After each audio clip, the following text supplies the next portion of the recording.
भाजपच्या नेत्या पंकजा मुंडे यांच्या समर्थकांच्या वतीनं गणपतीला तब्बल 5,000 नारळ फोडण्यात आले।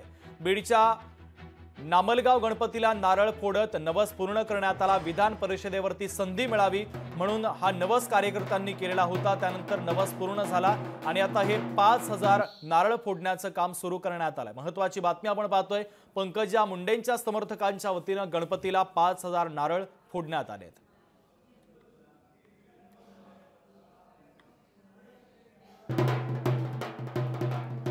दरम्यान या ठिकाणाहून आढावा घेतलाय आणि मुंडे समर्थकांसोबत संवाद साधलाय आमचे प्रतिनिधी विकास माने यांनी। आपण पाहूया। भाजपा नेत्या पंकजा मुंडे यांना विधान परिषदेवरती संधी मिळालेली आहे आणि त्याचा उत्साह जो आहे तो सध्या बीड जिल्ह्यामध्ये कालपासून पाहायला मिळतोय।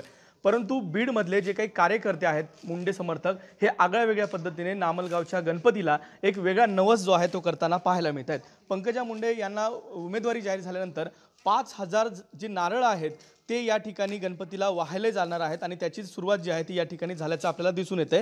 आपल्याबरोबर मुंडे समर्थक आहेत, काय नेमक्या त्यांच्या भावना आहेत, काय हा नवस आहे अनोखा पद्धतीचा आपण जाणून घेणार आहोत। कशा पद्धतीचा हा नवस आहे आणि तो पूर्ण करताय तुम्ही आता?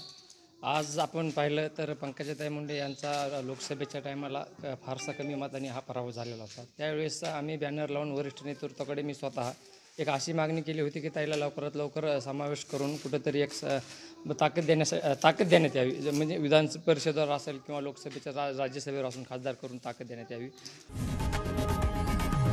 लोकशाही मराठी ऐका, पहा, जागरूक रहा।